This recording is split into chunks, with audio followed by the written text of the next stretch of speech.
2022 is here, and so is the Season 5 of Only One Shot Golf, the podcast that I'll be hosting again this season.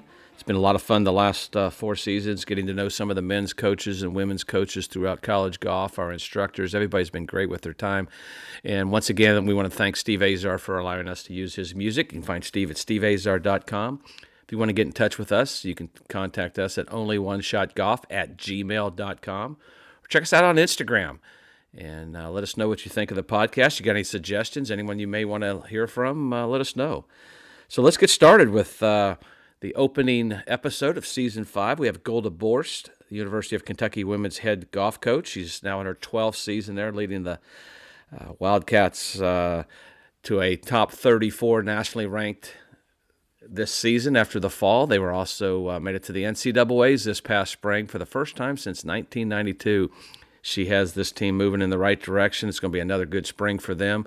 So let's get to know Golda better and get her on the phone. Let's welcome Golda Borst, the head coach of the Kentucky women's Wildcat golf team. Golda, thanks for spending some time with me today. Absolutely, Jim. Thank you so much for having me. Yeah, it's you've been busy. You got the holidays. You got 2 sweet little girls, and you blink of an eye, the 2022 spring season starts soon. You got the girls coming back pretty soon and getting ready to go again. Genuinely, blink of an eye. I feel like it was just yesterday that the team went home on holiday break. We had our Christmas dinner at Rupp Arena, and now they come back here over the weekend. So, yeah, it went by really fast. How cool is that to have a place like Rupp Arena, and you have the great basketball tradition, the football teams, the women's volley, the golf team now. What's it like to be at a university that's having so much success and being part of that? Jim, it's been very special, and I've been here now. We just talked about it, but this is my 12th season, and wow. To see, so you mentioned, women's volleyball.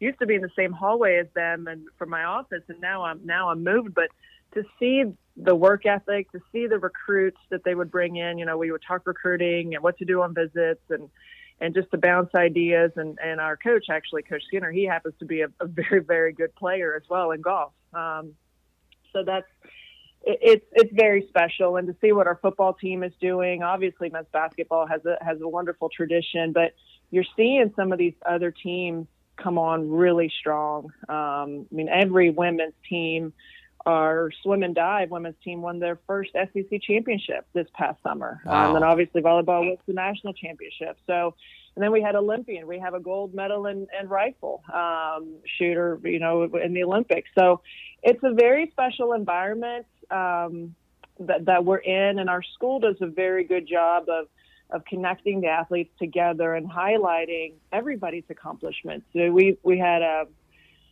video.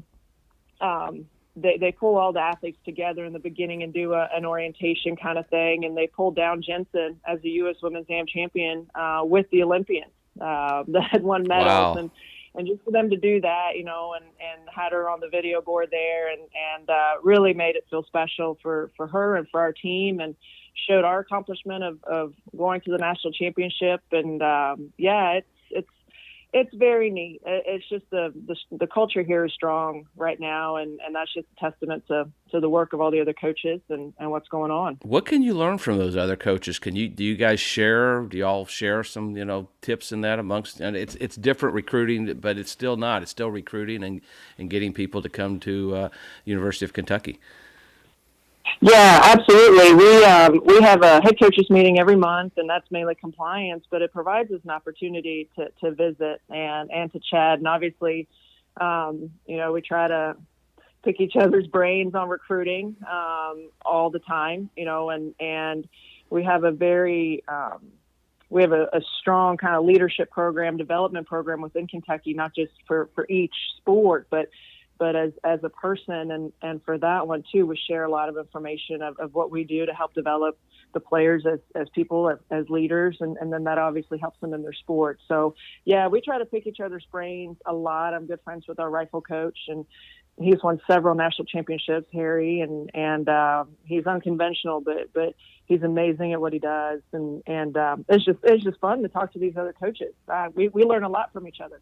Yeah, you've called this home now, like you said, it's your 12th season, but let's get to know you a little bit better. You grew up in Sweden. What was it like? Because skiing's so big, and golf, of course, Annika's influence up there, but who got you started and who influenced you the most early on?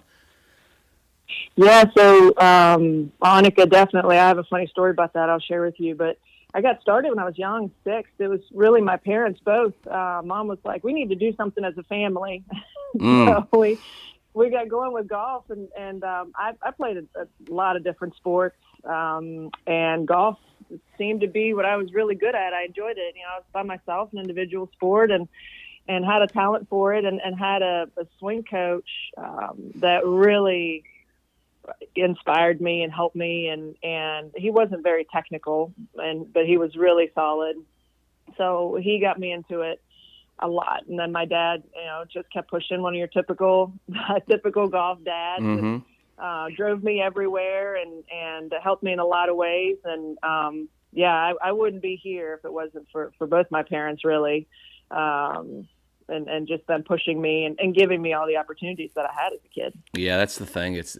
They call them golf dads, but there's a point of pushing and giving you the opportunity to succeed. But you mentioned Annika. Right. What kind of influence and how much have you got to spend any time with her? So, yeah, not really. She's a bit older than me, and I've actually talked to her more as I've gotten older. I saw her at the Junior Solheim Cup just this past summer. I think we had the longest conversation we'd ever had, and it was nice getting to know her a little bit, and we had some similar viewpoints and opinions on some things. And being that we both live over here, and having grown up in Sweden and played for the national team, and obviously her at a much higher level than me, being one of the best in the world. But it's neat to see what she's doing to give back, I think, to junior golf now and to girls golf and all of those things. I think that's so incredibly important. But funny story, I was like 10, 11, something like that. And we were my parents took me to a European ladies tour event, and she was playing as an amateur. And I was that kid. I was getting everybody's autographs. And my mom looked at me and she goes, aren't you going to get Annika's autograph? And she was about to win the tournament. I looked at my parents and I said, I don't want no amateur's autograph. And boy, Jim, have I eaten those words for years to come. So I'm a bit disappointed in myself, and obviously she turned out to be really good. But yeah, that was pretty funny, actually. You say that. Yep. We're going to pick on our friend Alexis Rather from LSU at the Solheim Cup. Annika walks by, but she wanted Madeline's autograph. Madeline played for Alexis. It's not like she couldn't do it, and she blew Annika off. And we still to this day, I go like, really, Alexis, really, Alexis. Yeah, I'm gonna have to talk to her about that one. Yeah, you got to remember that one. Yeah. That one you can get her for another day. But it was so funny to see awesome. That. We laugh when we go in her house, and I said, "Oh, there's Annika's autograph. When did you get that? Because you blew her off at the Solheim Cup, So it's just, you never know. That's so funny. Yeah. I remember the Tiger Woods story. Somebody was asking me when he first turned pro at Milwaukee, "What do you think?" I said, it's probably going to take him a little while. You just don't walk out here and turn the world on fire. I think it took him 6 events to win, so I was just a little off on that one. So you're just a little off, Jim. Yeah, that's okay. Yeah, and I that's said good when they prove us wrong. Exactly, and I said cell phones weren't going to take over, so who knows? So yeah, that's right. It's crazy, but you get better playing, as you said, traveling, playing the junior tournaments. What was that junior experience like? Because we got a lot of our listeners are kids that are going through that right now. What was the process like for you playing junior tournaments? And you mentioned a national team, which is huge development for y'all. What was it like, that junior experience for you? Yeah, it's different now, right? Obviously, it's changed quite a bit. But I traveled all over the world and played in events, and was fortunate to play for the national team. So I got to play in all different types of countries and in different events, and started playing match play and played in the European team events, and was fortunate there.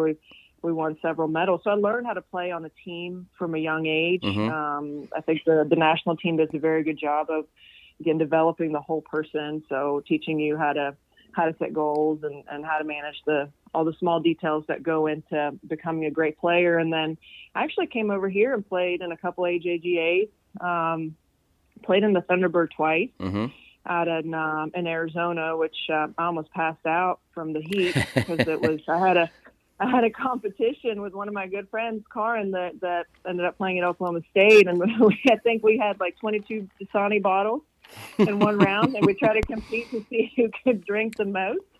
And we still got sick, but no, that we did that. And then I played in actually the Mercedes-Benz. I don't know if you remember, it was at Gettysview in Knoxville. Mm-hmm. Oh, I yeah. got to play that twice. Yeah. I love that golf course. A lot of people don't, but I love it. I played well there, and anyway, side note.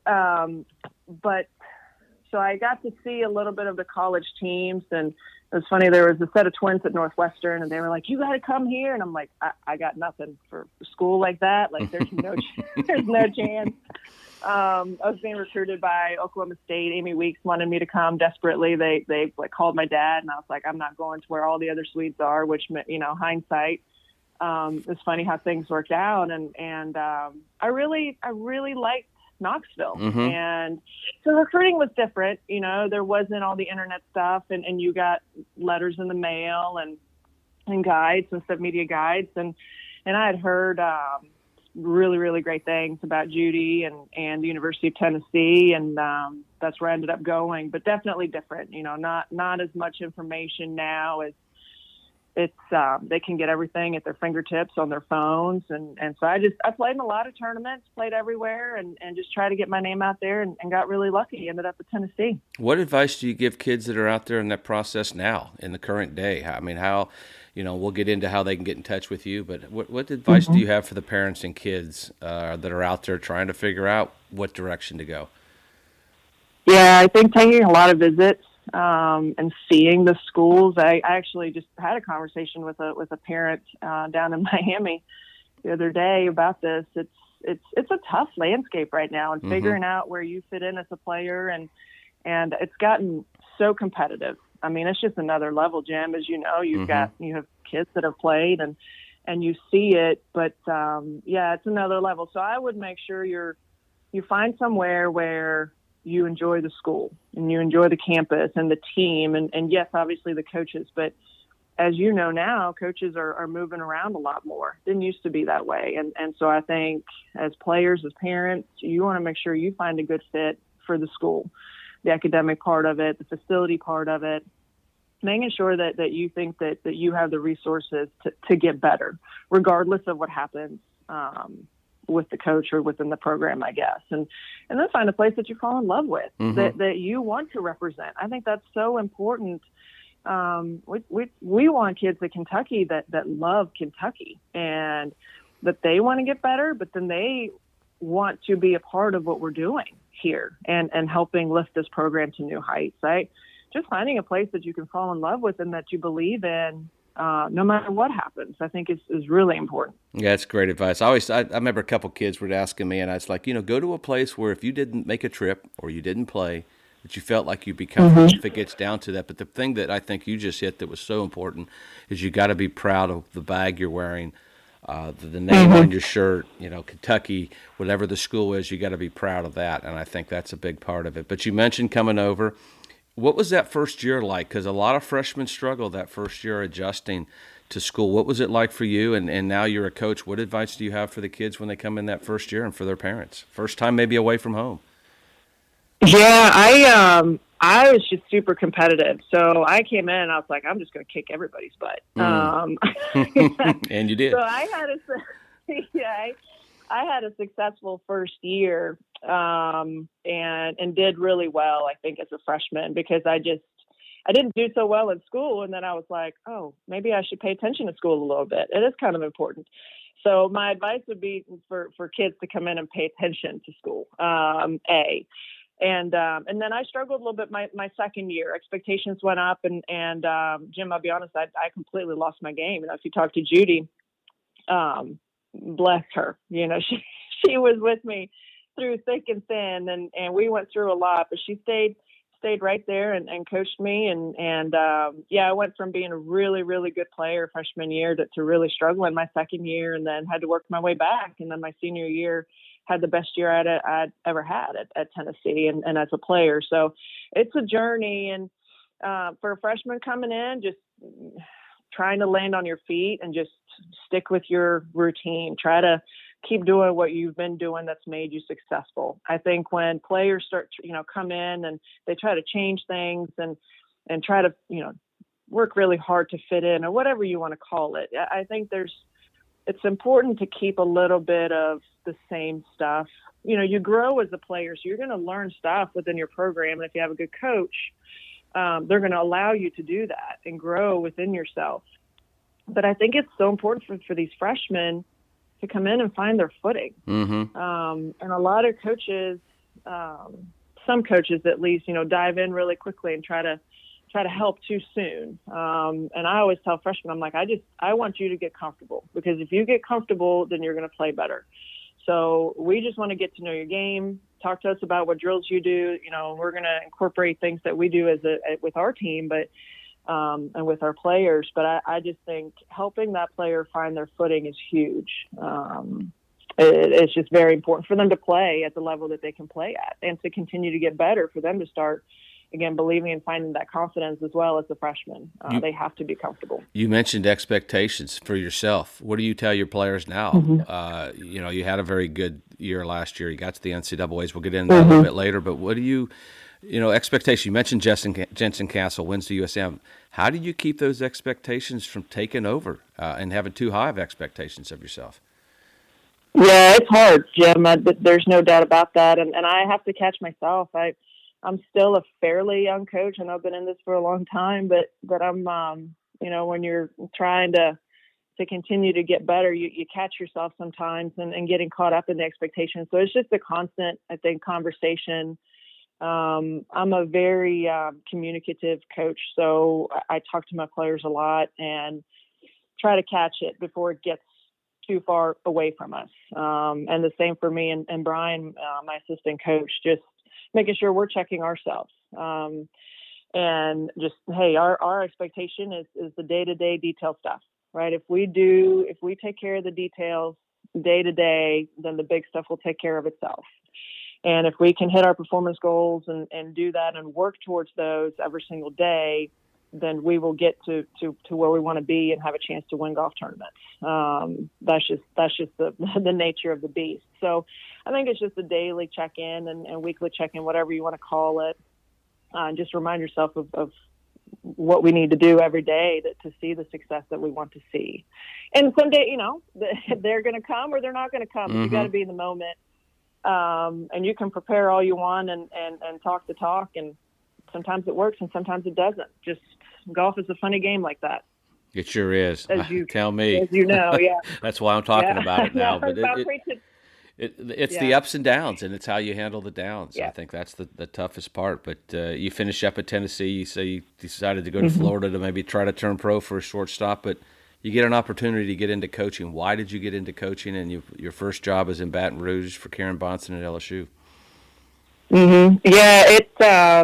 Yeah, I moved to Florida. That's what all pros do, right? Yeah, so it's like, I'll move to Florida. That'd be great. That'd be great. And very quickly, I got my first job. I was an outside service rep. It's a really great way of saying you're a cart girl.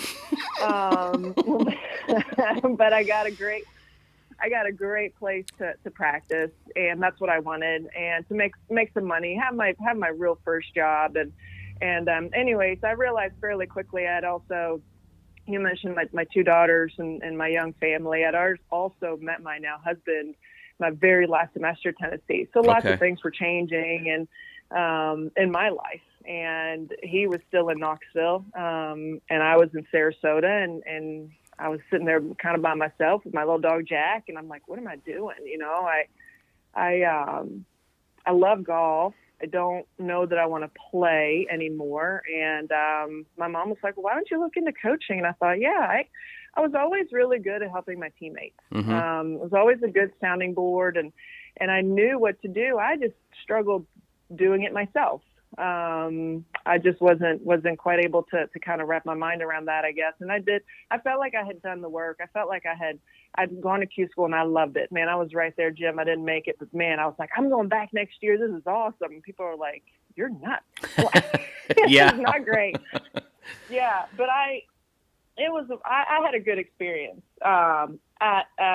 at Q school. Even it was different then, but yeah, I just enjoyed it, the competitiveness of it, and anyways, I'm rambling here, but yeah, no. I just kind of fell out of love with playing the game. So I looked into coaching. So I actually applied it as an assistant here at Kentucky, at Arkansas with Shauna and LSU. And okay. Karen knew me as a player. Tennessee and LSU, when I played, we were such good friends. You know, we would play pranks on each other, and the coaches, Karen and Judy, you know, they would help the teams, and we were just really good friends. Mm-hmm. And so Karen knew me as a player and brought me in for an interview. We just hit it off, and she taught me so much, and I owe almost everything to her, honestly, for where I'm at today.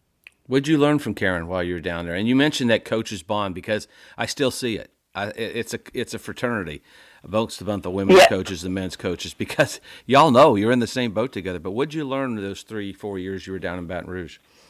Yeah. So I was there for 3 years. I really grew up, to be very honest. Karen, what she wasn't, like my mother. We became peers, mm-hmm. and learned to be a leader on and off the golf course, learned how to be consistent, learned how to communicate in tough times. You learn it's, some days are good, some days are bad. And I learned a lot from her too about being a mom, mm-hmm. being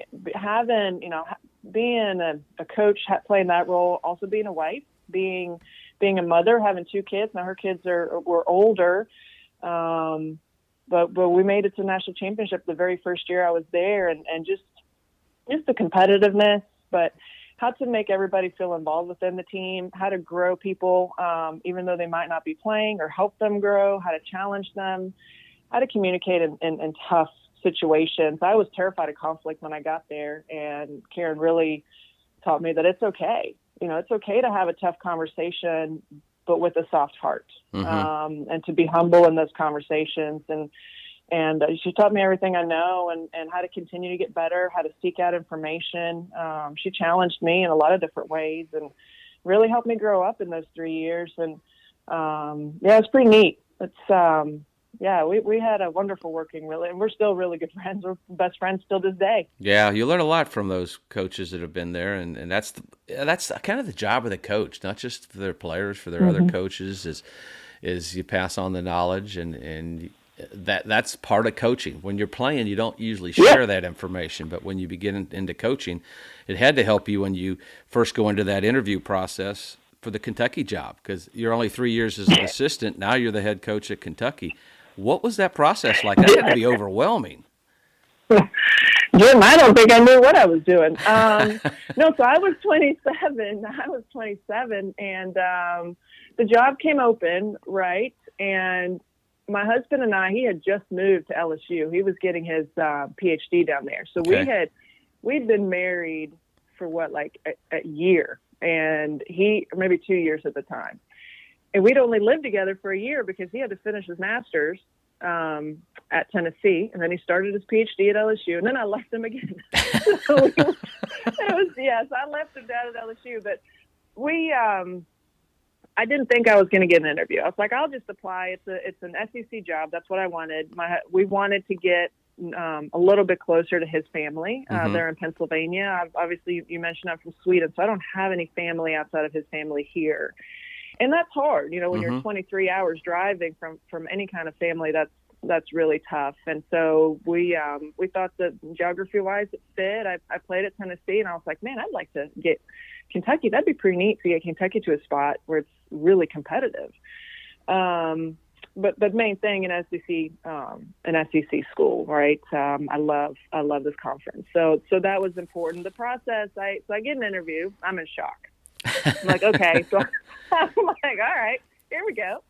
So I prepared. I prepared as hard as I could, and I wrote out questions. Karen helped me with my outfit, what to wear. She helped me prepare, and how to respond to questions. And my husband was a huge help in helping me phrase some of the things I had in my heart of what I wanted to say, but to put it on paper, when you talk about your vision and what you're trying to accomplish and where you want to take the program, and it's hard sometimes to put that into words. You know what it is, but it's hard to put it out there. So anyways, I prepared for quite a while and came in and spent a day here with Mark Coyle that hired me, and he's now up in Minnesota, but had a wonderful day and met with the athletic director, Mitch Barnhart, for about an hour. Had a really, really good visit, and it was obviously I must have said something wrong. I said, my joke is I must have said something right, because they called me very quickly after. So I don't know, right fit at the right time and getting a little bit lucky, Jim. I think they wanted a fresh start and somebody young to come in and have a lot of energy, a lot of passion, and I certainly have that still. So they be careful what you wish for. I fight really hard for this program, and we got a ways to go, but that was my process, and it's different now. 12 years in, I look at other coaches trying to get head coaching jobs, and the landscape has shifted quite a bit. So I feel like incredibly grateful for where I'm at and lucky, and just thankful that Mitch took a chance on me 12 years ago. Yeah, I think Mitch was in Knoxville too for a while. He was. I think if it was in maybe the early mid '90s. He may have been assistant AD or whatever. It's amazing you mentioned the conference, because a lot of these athletic directors are, and even at Kentucky has such a system of the guys who go on to be athletic directors in the conference. But I remember meeting there in Knoxville. I think they put me out there at halftime right after I won the tour championship, and he was kind of in charge of that. And I remember meeting him there, and then he took the job at Kentucky. He's done a great job there. But those first few years, you guys y'all kept getting better and better. But you got to the almost got to the NCAA championship. And in 2014, that's when Brian May, who is now your assistant, came in.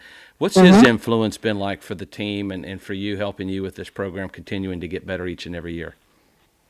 Yeah, he came in, I think, at a crucial time for me as a head coach, and I was looking for something different, and him and I hit it off. He has a very calming influence. Like I said, I'm passionate, I'm energetic, and so is he, but he also has a calm and a poise that really helps me, I think, at times. And that regionals was crazy. That was his first year, and we had some drama going on.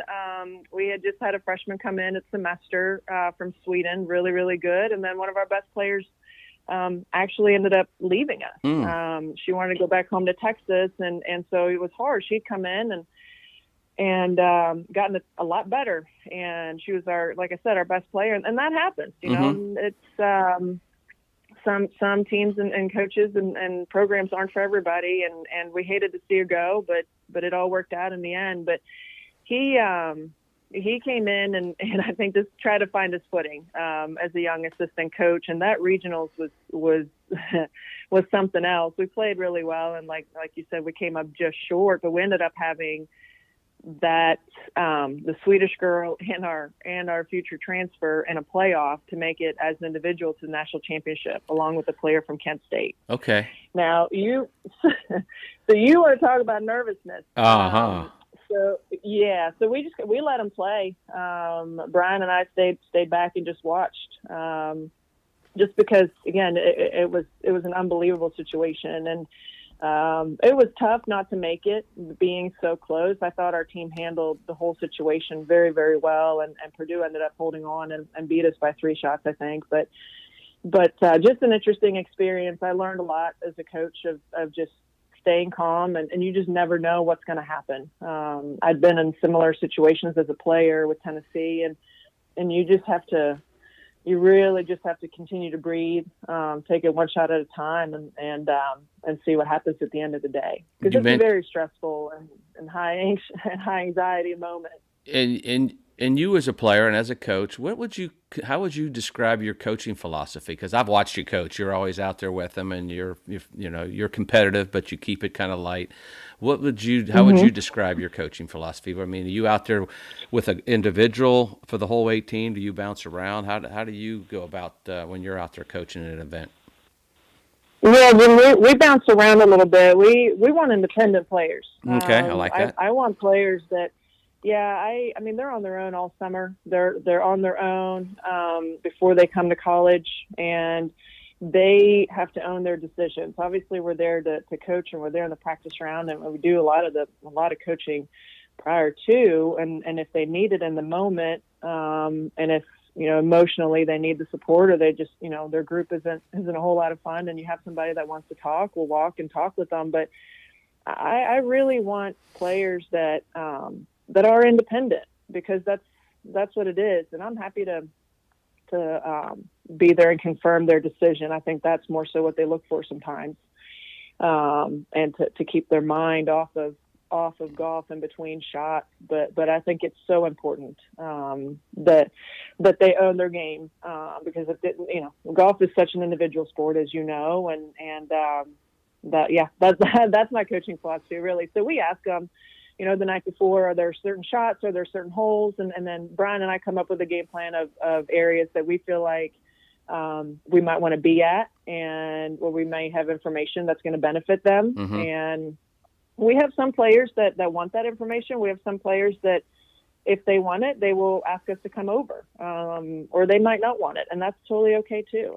Again, it's such an individual thing with coaching, and you have to figure out each player and what their needs are. Yeah, I like that. You mentioned independent. What else are you looking for when you're out recruiting players in the junior level? What are you and Brian looking for in a player? Competitiveness. We're also starting to look, and I know this is going to sound cliche, but distance. Being in the SEC and looking at the some of the best schools in the country, really, distance is so important. Mm-hmm. When you look at the top players, having distance control with their irons. How many greens are they hitting? How close are they hitting it? How many birdies around are they making? It's hard to teach a player how to make birdies. If they're making 4 or 5 birdies around, that's hard to teach. But if they're doing that in junior golf, and if they're playing 6,000 plus yards, that's something that we find is really important as well. But the competitiveness, the attention to detail, same thing as we talked about earlier, that independence piece. How much are the parents involved on the road? Mm-hmm. Are they on their own on the range warming up? When we talk to them, I ask a lot about what they love about the game. Where are they wanting to go? Do they have a clear path? And that path may be, yes, I want to turn pro and I want to be the best player in the world. Or it may be, hey, I want to be a really good college player and see if I can get to the next level. Mm-hmm. And I think that's okay too, as long as you are focused and you know where you want to go. And it's okay to say, I don't know if my game will be good enough, but I want to be as good as I can possibly be. We've had some really, really great players. We had Jordan Shales. She transferred from Nebraska, and she knew she wanted to be a great college player, and then she was going to go into the medical field. Mm-hmm. And boy, she was competitive as heck, and she was a very good player for us. So yeah, those are the type of things that we look for. All right, the golden question, and I gave you the question before. What separates that elite player? Because now Kentucky women's golf is becoming elite, getting closer to an elite program. What separates that elite player from maybe the rest? And you've been around some of the best and played against some of the best. Yeah, again, I think it's the attention to detail. It's taking care of not just your game and understanding your game, but taking care of your body, taking care of your nutrition. You're in college, so making sure that your academics are taken care of. The players that I see that are successful, and I have several, I think, Jensen gets a lot of attention, but Marissa Wensler on my team, man, she's a workhorse, and she doesn't get enough credit. I think she has an incredible plan of what she wants to do, and she's putting people around her to help her reach her goals. Lainey Fry, same thing. Yep. Reggae on my team. I mean, they do all those small detail things that are going to get them to the next level. So paying attention to detail and then being competitive. Even you might not have your best, but can you be competitive and get the ball in the hole? It doesn't matter what it looks like. It doesn't matter what it feels like. It shouldn't matter. The greatest players can get the ball in the hole regardless of how they feel on any given day. So just getting the ball in the hole and figuring it out. and putting the clutter to the side, putting the noise to the side, I think is very, very important too. I just think all those things, if you look at elite players and what it's going to take to get to that spot, all those things are needed. Yeah, very well said. Yeah. The team, let's go back to the spring. Team gets the NCAA's to the finals first time since I guess, 92 it was. How satisfying was that for you as a coach and for the team? What did you learn about your team in that kind of that season as it continued and in that week getting all the way to the NCAA's? What was that experience like for you and the team? Yeah, it was it was humbling and it was amazing to watch. Our team does really well. You know, we talked about expectations earlier, but we came in, we didn't get a practice round, and we had gone to SECs and played average and finished towards the very bottom. We just didn't make any birdies, and we kept. And Karen was with me, and Karen's like, "Golda, your team is so good. They just have to realize it." And we were disappointed, obviously, but we just kept talking about what can happen, and kind of didn't go back to the drawing board. Just stayed consistent. And so we go to Ohio State and don't get a practice round because it's soaked. So we walk the golf course, and we go to this kind of crappy range, hitting off of mats just because the girls wanted to hit balls, and it's freezing, and they're out there and grinding away. And so anyway, so we get to playing, and you know the Ohio State Scarlet course is tough, yes, and if it's wet, it's really tough. We just and we just stayed consistent, calm, just try to have poise. Just again, everything was the same as we have done. We weren't treating it as any other event, and we had some great conversations. We had our support staff with us. Our team loves our strength coach and our athletic trainer, and they bring phenomenal energy, and they're very positive, and that's exactly what our team needed. And we did well enough to put ourselves in a position there for the last day, and we just kept playing our game. And I was so impressed of the poise. You know, you're on first tee in the last day, and little dog leg to the right there, and most of our girls hit a draw, and they all hit great tee shots, you know, great second shots, and I was so proud. I mean, I can't even put into words. Obviously I was in tears after, but funny story, we're out on the course, and we have 5, 6, 7 holes left, and we're starting to stumble a little bit, and I texted Brian. I said, God help us, we can't make a 3-footer to save our life. And he texts me back and he goes, Golda, just sit back and watch them play. Our team's amazing. They're so good. Just sit back and watch it happen. And so he's on 18 or 17 with the first couple, and I'm on 15 with Lainey, I believe, and then Reggie was so nervous. Her hands were shaking, you know, on 15, and she's hitting a good shot in, and she makes par, and we get through 16, and I'm walking with Lainey on 17. Lainey's shaking like a leaf, and she's like, I just don't want to be the one to screw this up for us. I said, Lainey, you're not. Just keep breathing. And she hit it to like 25 feet, and she's like, that's terrible. I'm like, Lainey, you got 25 feet. Yeah. She, you know, she's got great touch. She makes par, and I walk down 18 with her. She's shaking. I mean, Jim, you know how golf is. You just shaking uncontrollably, right? But we're stripes it. Lainey stripes it down 18. I'm just so proud. I'm just like, I'm shaking too. You know, I'm nervous. I'm understanding of the moment and what might happen. And I walk in with Lainey, and then I go find Reggie in the fairway on 18, and she's shaking, and she freaking steps off of it once. She's nervous, steps into it again, and hits it. I want to say like 10 feet. Goes up and birdies the last hole, Jim. I mean, you just can't script this stuff, No. And everybody's running up, and it's just the poise that they showed, and that's what we talked about, being able to compete through those nerves, like being able to handle that moment. That's what any great player is looking for. But as a coach, I was blown away. I was blown away at how they handled the moment.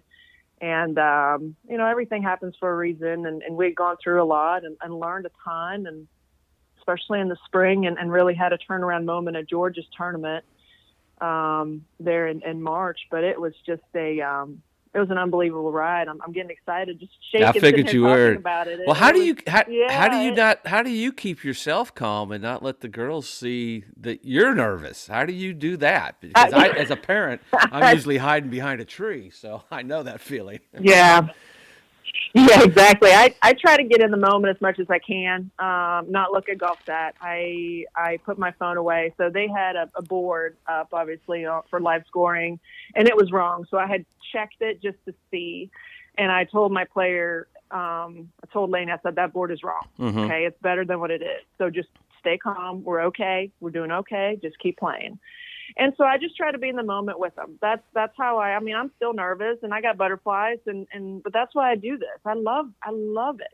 I love those emotions and they handled it so well. So I just, try to be in the moment with them and talk and that talking to them helps calm me down as well. Yeah, it does. Calm yourself and walking off the cliff. I've been there, done that. Yeah. Yeah. A couple more things. I know you're busy and you got to get the girls, but Jensen Castle jumps into the spotlight last summer, USAM, and she only brings, I think, less than 3 or 4 golf balls with the Kentucky logo on, and we hear this story, and I'm asking her, I guess maybe the semifinal. I said, Jensen, seriously? She goes, well, I've only used one in match play, and then Brian shows up for the finals. I said, please tell me, and I had texted you, but I think you were back home in Sweden. Please get the girls some logo balls. It was such a priceless. She was such a delight to be around. But that has to have a kid like that and have that success has had to help the program and help you with recruiting and getting the word out there. Like you mentioned, she's up there with an Olympic gold medalist being announced. That has to help the future for Kentucky women's golf, having a player like it, and players you mentioned earlier. Yeah, no, it does. And these are players that have come in and they wholly believe in what we're doing as a program. And they are putting Kentucky on their back and going full steam ahead and saying, how far can we go?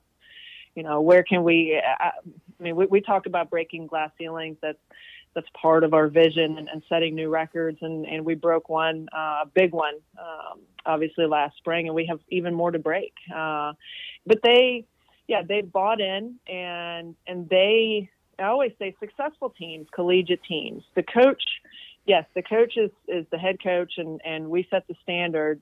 But what I learned at Tennessee is the team has to take it on. The team has to decide to choose to believe, to choose to put in the work on their own time. We get them for, the fall and the spring, but there's so much time in between in the summers and the winter that the individuals have to put in the work and stay connected as a team and push each other and support each other. And if you have that bond and if you can create that culture and continue to foster that culture, which is what Jensen and Marissa and Lainey and Maria and all of them are doing, then that is what's really going to help propel your program. And I think you see that at the highest level. I don't know, like a program like a Stanford, they have the number 1 and number 2 player in the world. That's a little different, but for a team like us, this is what we need, right? We have to have a solid culture where players feed off of each other so that we can recruit high level players that want to be part of that want to continue and they want to play for something that they can really believe in. That we can do something special at Kentucky. So yes, it's helped in recruiting and now we're fighting, Ole Miss and Florida and LSU and recruiting. And so other things like, making sure our facilities are where they need to be. And it's gotten very competitive, but yes, we're talking to better players and that's exactly where we want to be. It's fun. It's kind of where when I went to Knoxville, they had nothing. And we won the SEC my freshman year, and we kind of built that, and they're building it back on the men's side and hopefully on the women's side. Yeah. But what lies ahead, and I'll let you go, what lies ahead for the spring? I know it's just around the corner, as we mentioned. When do y'all get started, and what are you looking forward in the spring for the team? Yeah, Jim, it's definitely busy. We literally go to we're going to go practice at Concession, not this weekend, but the next one, and then we're going to play Louisville, in a one-day match at Pelican Bay in Naples, and then we're off and running, UCF and Darius and Clover Cup in Arizona and then Clemson. But what I'm looking forward to is trying to get my team a little bit more relaxed. We had a decent fall and to some it was a good fall and had a couple top fives, but we can we can definitely do better. And I think we played a little tight. Is where we ended up in the fall, and just trying a little too hard. So we're going to work on just relaxing a little bit more. Now we can actually go out to dinner, eat in restaurants, and do some different things outside of just golf. This team really needs that, and have fun together. I think is huge. And they spend a lot of time together outside of golf here in Lexington, but I think doing that on the road too, and it's not just always so business. College golf definitely is a business, but we want to have some fun along the way too. That's how we compete at the highest level. Absolutely. So, absolutely. Yeah, well, I'm gonna. I think Golf Channel's doing Darius Rucker, and I'll see you there because I'm actually calling the holes. Oh, perfect. So I'll get to see y'all there. We're gonna have quite a following. My parents are in they're in Florida right now, but they haven't been over in 2 years, Jim, because of COVID. Right. So that's why I wasn't at the AM. I hadn't seen them in a year and a half, and I jumped on a plane as soon as I could, and there I was, sitting texting with you as you're watching, Jim. Exactly. So they're going to be there with their two dogs, and Betty Lou's going to come, our former coach, Hall of Fame coach now, Yep. and Amy Reed and stuff like that. So it's going to be, the dairy is going to be a lot of fun for sure. So we're excited to see you there. Awesome. Well, good luck. Thanks for spending some Yeah. time with it, and go throw a few snowballs this afternoon with the girls. I will, Jim. I will. My daughter's very excited to make a snow angel. So All right. We'll see how it goes. All right, girl. Good luck. All right. Appreciate Thanks, you being Jim. with us. Bye-bye.